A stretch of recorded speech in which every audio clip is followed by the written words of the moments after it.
Pemirsa, komentar Presiden Jokowi soal debat ketiga justru balik menuai kritik dari Capres Anies Baswedan dan Ganjar Pranowo.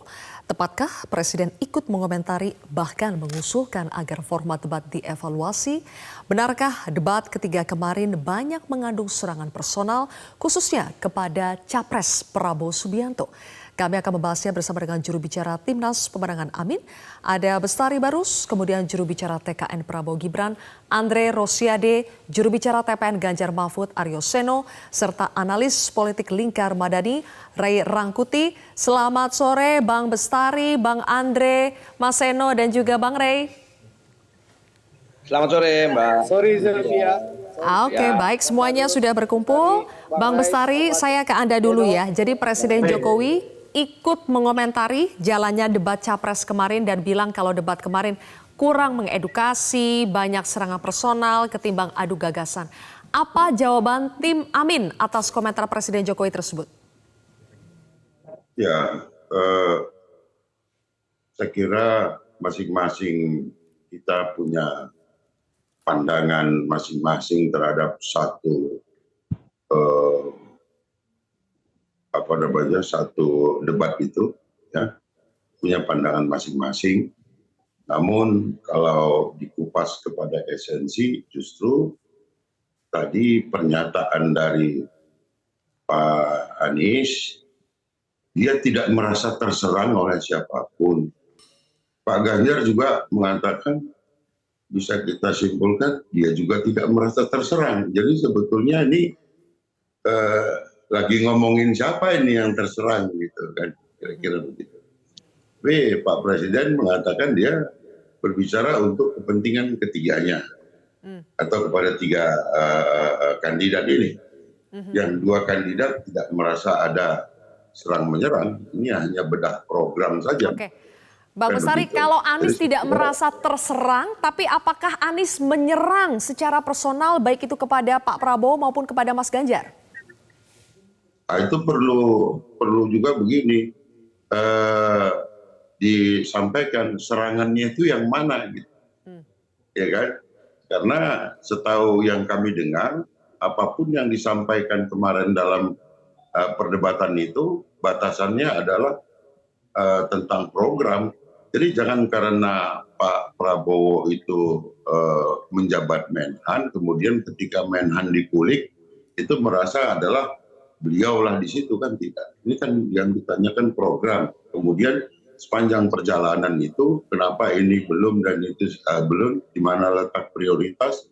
Itu kan menjadi bedahan yang disampaikan kemarin pada perdebatan itu. Jadi saya kira nggak ada berarti dari tim personalnya. Amin tidak merasa terserang secara pribadi maupun menyerang secara pribadi para capres lainnya. Saya pindah dulu ke Mas Aryo ya. Mas Aryo, hari ini Presiden Jokowi kembali berkomentar soal debat. Coba kita simak dulu pernyataan Presiden Jokowi hari ini ya. Saya berbicara untuk ketiga calon dan untuk perbaikan-perbaikan ke depan. Juga untuk introspeksi kita semuanya. Untuk evaluasi kita semuanya, saya tidak berbicara satu calon atau dua calon. Ya. Jadi Mas Aryo bukan bicara buat Anies saja, buat Ganjar saja, tapi semua capres. Menurut Anda apakah komentar Presiden hari ini bagus buat masukan atau seharusnya Presiden tidak perlu sama sekali berkomentar? Ya, sebagai bagian dari warga negara Indonesia yang ikut terlibat di dalam demokrasi mencoblos 4 Februari, kami tentu saja menghargai apa yang menjadi perspektif pandangan dari Presiden Joko Widodo. Apapun itu, hari ini semuanya kita tahu bahwa kontestasi ini bisa dinikmati oleh siapa saja, termasuk ratusan juta rakyat Indonesia yang menonton kemarin. Oleh karena itu sebenarnya apa yang disampaikan oleh Pak Jokowi ini tidak berbeda dengan apa yang sedang dilakukan Pak Ganjar kemarin pada waktu debat. Sebenarnya Pak Ganjar itu waktu debat kemarin ya sudah menyampaikan apa yang menjadi substansi visi misinya dan konsisten hingga ke akhir. Tidak ada itu yang namanya menyerang secara personal, tidak ada yang namanya merasa terganggu secara personal. Kalau di dalam perdebatan ada perbedaan pendapat, ya itu wajar. Harus terjadi seperti itu, harus ada informasi yang memperkaya, harus ada pandangan atau paradigma yang berbeda, karena di dalam perdebatan ini ratusan juta rakyat Indonesia yang sedang menonton debat mengharapkan adanya masukan-masukan, perbedaan-perbedaan untuk memperkaya paradigma tentang bagaimana bisa menilai calon pemimpin yang akan berkontestasi. Sehingga wajar kalau di dalam debat ada silang pendapat, ada adu argumentasi dan lain sebagainya. Persoalannya Mbak, hari ini kemarin kita menyaksikan bahwa Pak Ganjar saat berdebat dan beradu argumen menyampaikan seluruh bangunan adu argumentasinya dengan data-data, dengan kajian-kajian, dengan perspektif dan paradigma yang relevan dengan konteks hari ini. Kita tidak melihat Pak Ganjar menyerang secara personal, tapi melihat menyerang berdasarkan data terkait dengan argumentasi lawan, tidak terkait dengan hubungan-hubungan personal. Sehingga kami sepakat dengan apa yang disampaikan Pak Jokowi secara normatif bahwa memang debat harusnya berisi substansi dan visi misi. Debat harusnya berisi tentang penyampaian gagasan, dan Pak Ganjar konsisten Tapi melakukan sepakat itu tidak dalam Mas Aryo debat Seno kemarin. dengan Pak Jokowi kalau format debat itu harus dievaluasi karena sepertinya format debat yang kemarin itu agak mengakomodir saling serang antara satu sama lain. Sepakat tidak untuk di bagian itu? Ya, pertanyaannya adalah dievaluasi semacam apa. Kita melihat kok bahwa masyarakat bisa tetap menilai dan menangkap apa yang menjadi esensi dari debat kemarin. Masalahnya Mbak, di dalam perdebatan itu kadang-kadang yang salah tidak selalu sistemnya. Kadang-kadang juga harus kita lihat dari aktor-aktornya bagaimana. Kalau aktor-aktornya misalnya memutuskan untuk memanggil lawan bicaranya dengan sebutan kayak Pak Prabowo menyebut Pak Anies dengan sebutan profesor kemarin, lalu kemudian Pak Anies menyampaikan tentang tanah, dan Pak Prabowo hari ini atau beberapa hari terakhir ini menyampaikan bahwa di satu forum tertutup tentang apakah itu pintar atau tidak pintar. Nah, ini kan tergantung aktor masing-masing. Tidak kemudian dibatasi di dalam ruang debat, tidak diatur dalam sistematika debat. Tapi ini dari perspektif dari masing-masing pasangan atau masing-masing kandidat yang sedang berkontestasi. Jadi kami rasa tidak urgent juga untuk mengevaluasi format debat itu di tengah jalan. Tidak urgent untuk mengevaluasi format debat karena yang paling penting adalah aktornya, begitu ya Mas Aryo Seno. Saya pindah sekarang ke Bang Andre ya untuk menanggapi. Jadi Bang Andre, kami semua penasaran di sini bagian mana sebetulnya dari debat kemarin yang dianggap menyerang pribadi atau personalnya Pak Prabowo? Zilvi, Bang Andre, audionya belum dibuka? Kemarin itu debatnya soal pertahanan. Udah saya buka. Sudah. Jelas kan suara saya? Saya lagi Jelas. di Kabupaten Darmasraya, lagi bertemu ratusan warga ini titiknya di daerah Trans. Jadi gini, Zilvi. Saya mau nanya dulu sama Zilvi. Ya, ini temanya soal pertahanan kan, soal luar negeri, ya, soal geopolitik. Tiba-tiba Saudara Anies Baswedan, ini tadi kan ada rekaman Saudara Anies itu. Anies tadi itu menyampaikan saya tidak pernah menyerang personal, pribadi. Jadi dalam pengantar TV Metro TV tadi, Mas, itu sudah mempertontonkan penipuan dan kebohongan dilakukan Mas Anies. Temanya pertahanan, temanya geopolitik, temanya soal politik luar negeri. Mas Anies menanyakan dan menyerang personal Pak Prabowo soal contoh soal data kepemilikan tanah Pak Prabowo, dan itu kan serangan terhadap personal, dan serangan itu nilainya hoax gitu. Dan ini sudah 2 kali loh. Dalam debat pertama Anies Baswedan juga melakukan kebohongan juga secara terbuka dalam debat capres pertama. Bayangkan, sengaja sekali terlihat Anies menyampaikan bahwa saya membawa keluarga pendukung Pak Prabowo, Harun Ar-Rasyid. Ini orang tuanya ada di sana. Anda bayangkan, rekam jejak digital nggak pernah bohong, bahwa pernyataan keluarga dan juga semua orang tahu bahwa Harun Ar-Rasyid itu umur 15 tahun waktu itu, tahun 2019, belum punya hak suara, ya, hanya datang menonton kejadian, dan kita berduka semuanya. Beliau meninggal dunia karena kejadian kerusuhan bentrokan itu. Tapi yang pasti beliau bukan pendukungnya Pak Prabowo. Dan Mas Anies berbohong dalam debat itu, ya, berbohong ya secara terbuka dalam debat itu, menyatakan ini pendukung Pak Prabowo, yang meninggal Pak Prabowo tidak bertanggung jawab, saya bawa orang. Itu kebohongan pertama. Yang kedua, kebohongan lagi diulang. Mungkin bohong, kalau orang sering berbohong jadi biasa berbohong. Jadi dan menyerang soal tanah. Jadi menurut saya itu persona. Jadi saya tidak sepakat dengan pernyataan Mas Anies tadi bahwa saya tidak ada menyerang persona, dan juga banyak juga kebohongan yang lain. Bagaimana menuduh Pak Prabowo menghabiskan uang anggaran negara 700 triliun itu membeli barang bekas. Ya itu kan kebohongan lagi yang dilakukan Mas Anies dalam debat capres. Ada satu contoh yang Bang Andre sebutkan soal data kepemilikan lahan ya Bang Andre. Nanti kami akan putarkan persisnya soal data kepemilikan lahan biar semuanya bisa mendengar dan kita analisa lebih jauh contoh yang disebutkan oleh Bang Andre. Tapi kita jeda sejenak, nanti kita sambung lagi Bang Andre. Tetaplah bersama kami pemirsa.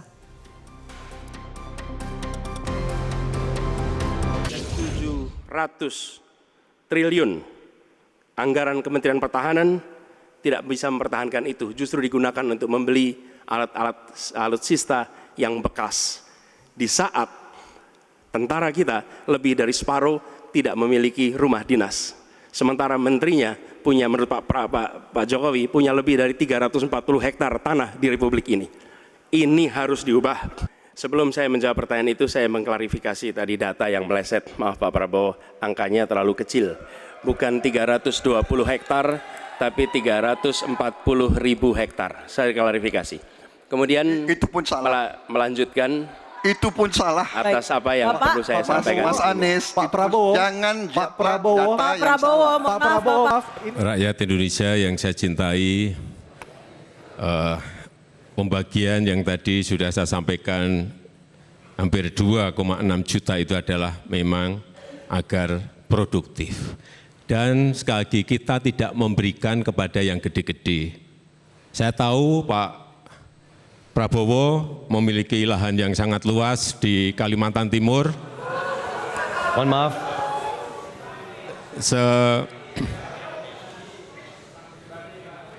sebesar 220.000 hektar. Juga di Aceh Tengah 120.000 hektar. Saya hanya ingin menyampaikan bahwa pembagian seperti ini tidak dilakukan masa pemerintahan saya. Bang Andre, apa yang disampaikan Anies soal kepemilikan lahan Pak Prabowo ternyata mengutip apa yang pernah disampaikan Pak Jokowi dalam debat Capres 2019. Bagaimana Bang Andre? Jadi saya rasa jelas bahwasanya ya kita debatnya bukan soal reformasi agraria. Kita bicara soal pertahanan, ya, hubungan internasional, politik luar negeri, dan geopolitik. Tidak ada urusan soal tanah. Dan terlihat dalam menit pertama, ya, awal bicara, Saudara Anies Baswedan langsung mencecar Pak Prabowo, dan menuduh Pak Prabowo seperti itu. Padahal kita tahu yang memiliki itu adalah perusahaan HPH gitu loh. Ya, bukan personal Pak Prabowo, dan itu pun didapatkan sesuai dengan aturan perundang-undangan yang ada. Dan semua orang tahu, kita baca keterangan Pak JK yang lalu bagaimana Pak JK menyampaikan untuk mendapatkan HGU itu Pak Prabowo harus menebus hal itu ke Bank Mandiri waktu itu. Ini pernyataan Pak JK, ya, Wakil Presiden Republik Indonesia 2004-2009 yang saat ini merupakan pendukung Mas Anies Baswedan. Dia menyampaikan secara terbuka bahwa itu sesuai perundang-undangan, dan tanah itu ditebus oleh Pak Prabowo ke Bank Mandiri 150 juta US dollar. Dan itu lebih baik diberikan kepada Pak Prabowo sebagai anak bangsa, sebagai daripada waktu itu diincar oleh orang Malaysia atau orang Singapura. Jadi anehnya kenapa Mas Anies mempertanyakan? Bang Andre, yang dipersoalkan adalah pertanyaan itu salah topik karena bukan pertahanan tapi menyangkut reformasi agraria, atau pertanyaan itu menyerang beda personal? Dengan topiknya. Jadi kita harus jujur, Zilvi. Kalau memang beda dengan topik, lalu menyerang pribadi, harus jujur aja. Memang susah banget. Berarti yang dipermasalahkan dua ya, itu dianggap beda topik dan juga menyerang personal. Kebohongan gitu loh. Jadi kok kayak kelihatan terbiasa berbohong, mulai menuduh, membawa pendukung Pak Prabowo dalam debat Capres pertama, itu kebohongan pertama. Yang kedua, soal tanah. Tadi tidak mengakui menyerang personal, itu kebohongan kedua. Yang ketiga, bagaimana menyatakan Pak Prabowo menghabiskan kalau 700 begitu. triliun itu Pak. Saya kasih kesempatan Bang Bestari ya untuk menanggapinya ya. Jadi ini kebohongan. Bang Andre, saya dari 3 menit saya sudah kasih 2 menit ke Bang Andre. 1 menit terakhir sebelum azan, Bang Bestari coba ditanggapi. Dia mau terus tuh. Apa? Bang Bestari tanggapi dulu. Ya, saya sangat menyayangkan bahwa di pikiran saudara Andre ini urusan pertahanan itu hanya alusista gitu. Mempertahankan sejengkal tanah bangsa ini juga urusan pertahanan. Membangun port estate juga itu urusan pertahanan walaupun gagal gitu loh. Jadi jangan kemudian ketika ada orang bicara, ada orang memiliki tanah sekian luas yang kemudian belum dimanfaatkan secara baik, disandingkan dengan adanya kebutuhan daripada prajurit yang belum memiliki lapak rumah, itu dianggap sebagai satu kebohongan atau dianggap sebagai serangan personal. Sudah, besok-besok dipoles yang baik supaya lebih bermutu lagi nanti. Sampai di situ dulu Bang Bestari, maaf saya potong Bapak-bapak karena kita harus jeda dulu untuk mengikuti azan maghrib ya. Nanti kita akan sambung lagi. Bang Rey juga belum dapat giliran bicara, nanti saya akan ke Bang Rey usai jeda. Tetaplah bersama kami pemirsa.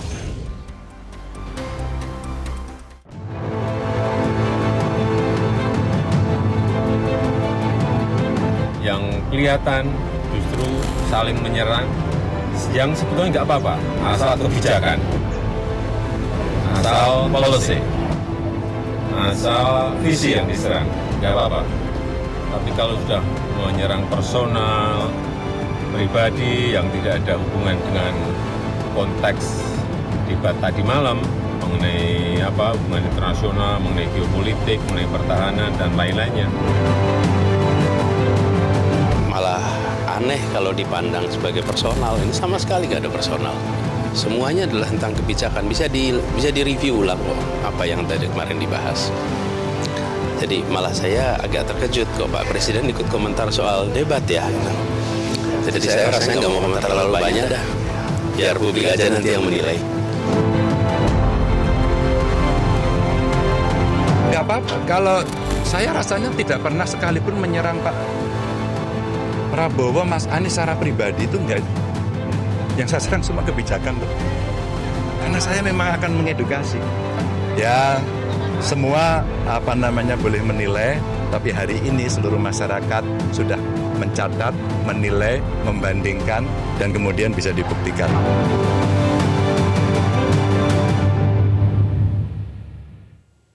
Baik, kembali lagi di Prime Time News. Bang Rey, sekarang ke Anda ya. Bang Rey, tidak hanya debatnya yang menuai sorotan, tapi juga komentar Presiden Jokowi terhadap jalannya debat itu juga menuai sorotan. Menurut Anda, tepatkah kalau Presiden juga ikut mengomentari jalannya debat yang berlangsung minggu kemarin?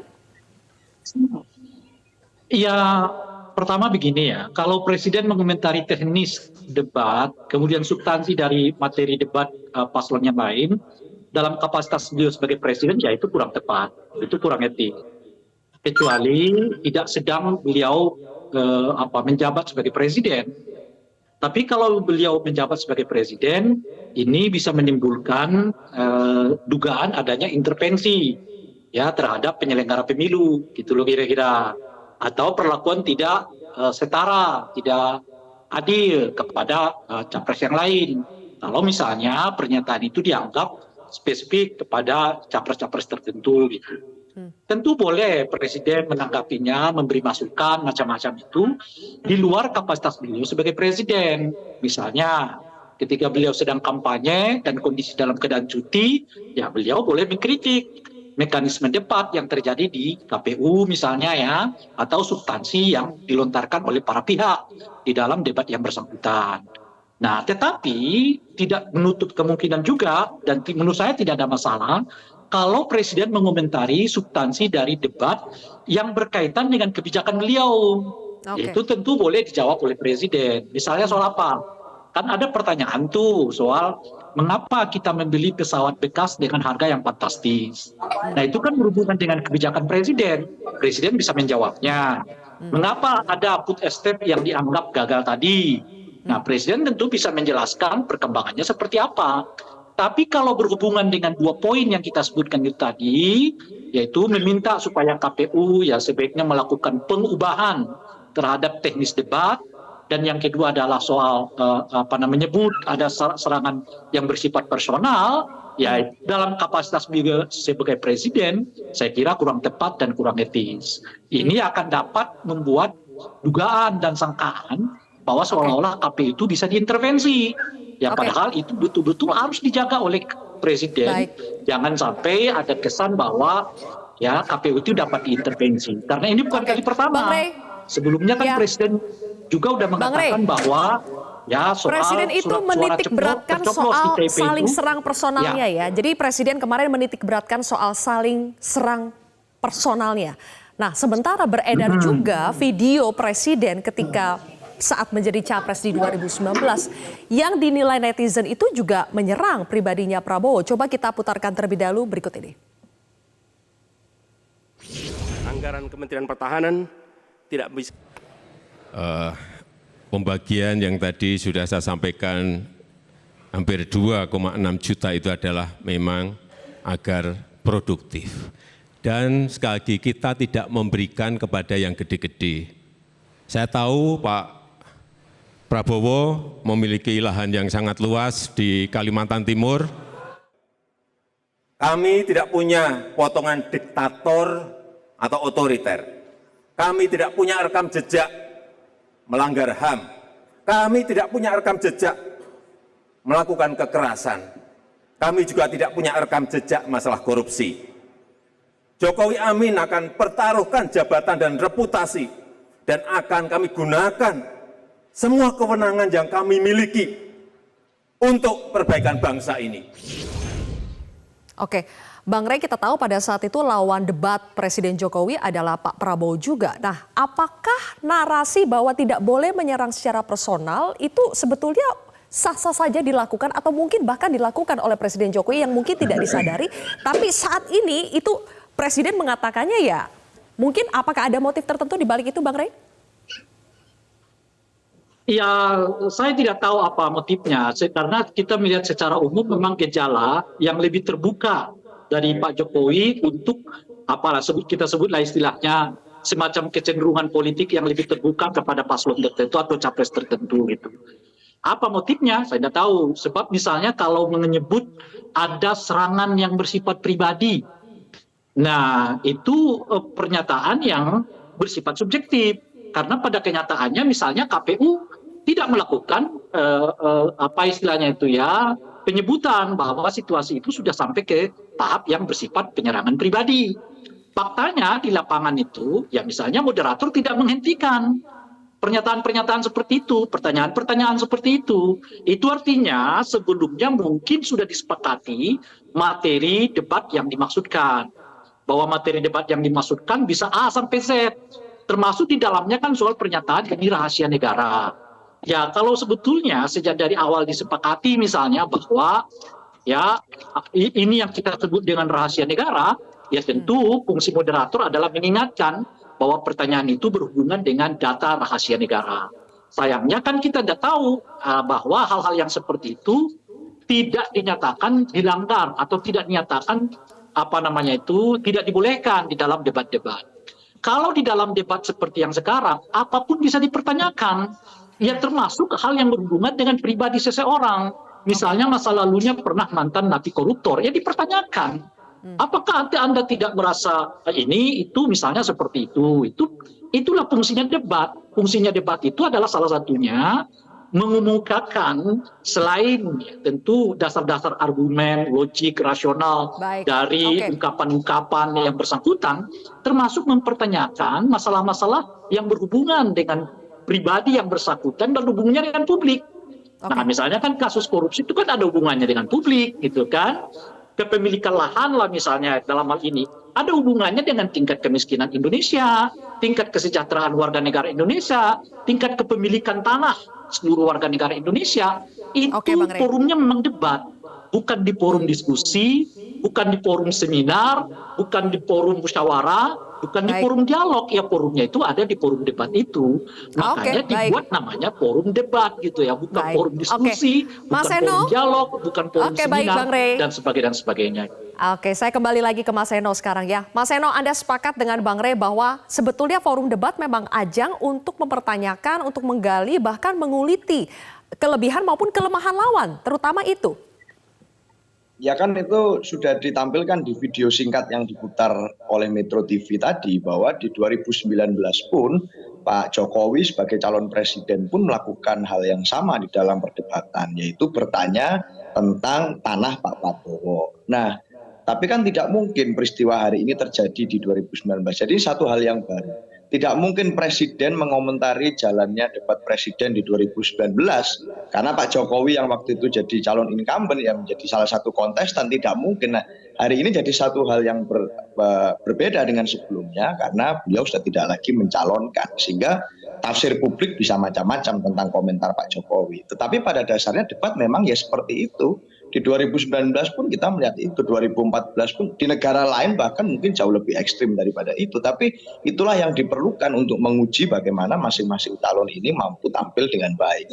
Nah, tadi sebenarnya saya ingin ngakurin nih Om Bestari Barus dan Om Andre Rosiade yang lagi panas banget kayaknya dalam perdebatan tadi. Tapi saya ingat di dalam posisi debat Capres kemarin pun juga ada situasi yang begitu panas. Saya rasa yang fokus bicara kepada publik, yang fokus bicara kepada rakyat, ratusan juta rakyat yang menonton di televisi hari itu dan ingin mendengarkan bukan hanya klarifikasi personal atau persoalan personal, tapi ingin mendengarkan terkait apa yang menjadi isi pikiran, visi dan misi.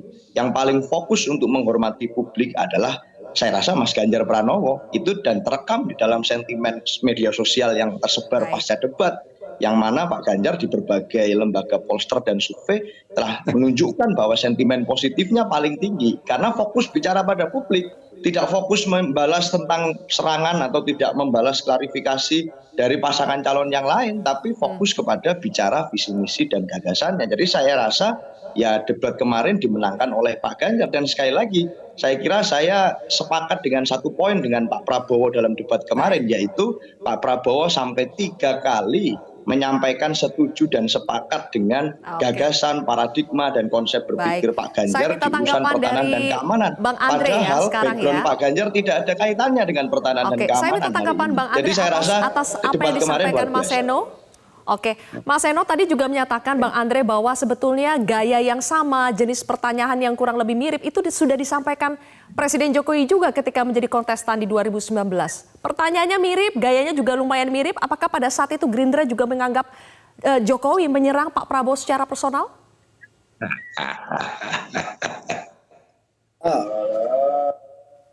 Zilvi, waktu itu konteksnya beda. Waktu itu kalau tidak salah soal penegakan hukum, Zilvi. Ya, soal reformasi agraria. Saya temanya yang saya ketahui itu waktu itu. Saya lupa ya. Tapi setahu saya temanya bukan tema pertahanan. Sehingga ini yang kita sikapi, kenapa temanya pertahanan membawa urusan personal Pak Prabowo.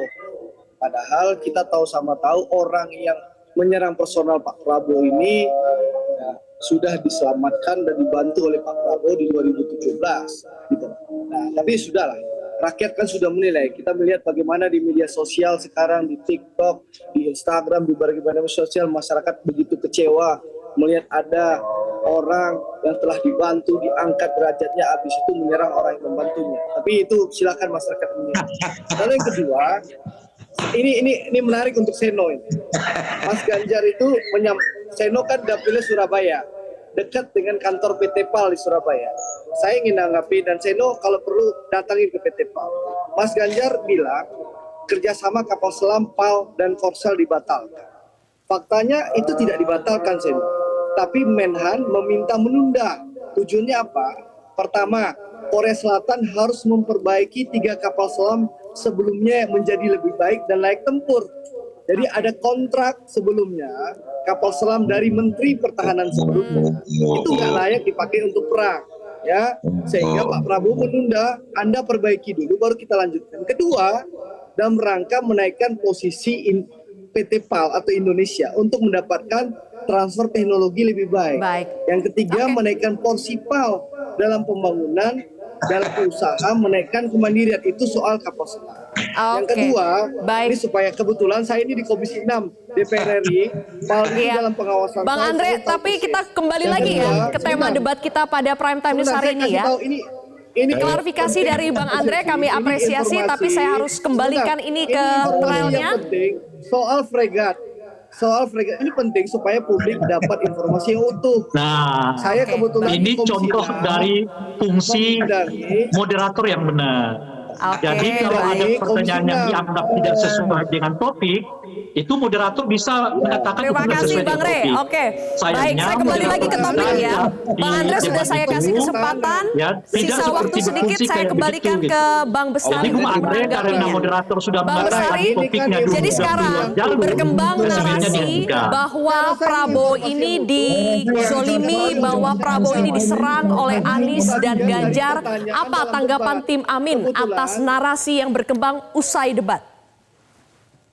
Apa yang mau ditanggapi? Debat ya debat sudah. Lawannya juga jago-jago debat. Kenapa sih mesti baperan banget gitu? Udah berapa kali? Pak Prabowo itu udah debat yang keberapa ini? Keempat.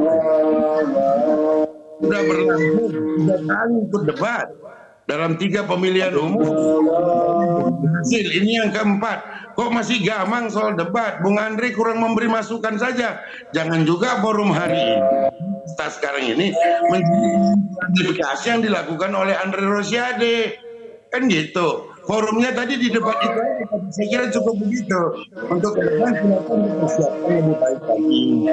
Yang berperan di dunia internasional, debat itu makin lebih menggila lagi nantinya. Kemudian ketika ada perdebatan, kemudian kita bilang, woi, jangan tekan-tekan presiden kami. Saya kira enggak juga ya. Saya kira itu saya cukup saja.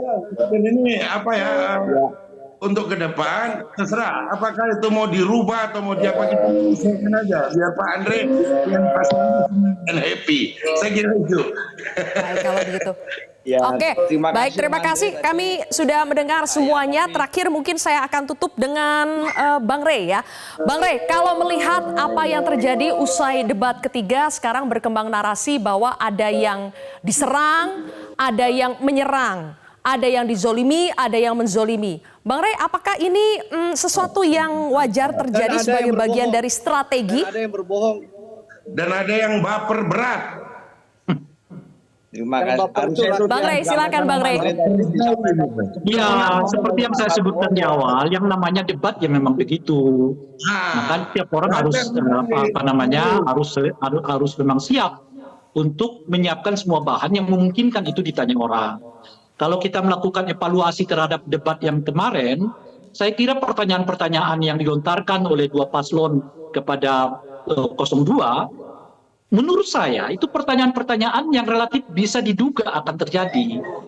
Besar kemungkinannya itu akan ditanyakan soal estate, soal pembelian pesawat dan sebagainya. Nah, saya tidak melihat ada kesiapan 02 untuk menangkis pertanyaan-pertanyaan itu. Seperti sebelumnya kan cawapres 02 itu lumayan lebih siap gitu ya. Karena seperti misalnya dia mengatakan, oh ini pertanyaan saya sudah tahu kemana nih arahnya. Artinya cawapres 02 saat itu memang siap untuk menghadapi debat dan dia sendiri sudah bisa membaca mana pertanyaan-pertanyaan yang akan diarahkan kepada dia. Pertanyaan saya, kenapa Pak Prabowo seperti tidak menyiapkan diri terhadap kemungkinan pertanyaan yang hampir 80% kemungkinannya itu akan ditanyakan. Itu yang pertama. Nah yang kedua, model debat yang kemarin itu menurut saya yang justru lebih mendekati apa yang disebut dengan debat. Nah, orang bertanya, orang mengevaluasi, orang macam-macam lah terjadi di dalamnya. Selama tidak dihentikan oleh moderator, ya tentu saja hal itu dapat diteruskan gitu. Baik. Nah, yang sudah pasti itu debat jangan dijadikan ajang joget. Karena ini soal adu argumentasi, bukan adu joget. Kira-kira begitu. Oke, kalau begitu terima kasih Bang Rey, Bang Andre, Mas Seno, dan juga Bang Bestari. Terima kasih atas waktunya bersama kami di Prime Time hari ini. Jelajahi cara baru mendapatkan informasi. Download Metro TV Extend sekarang.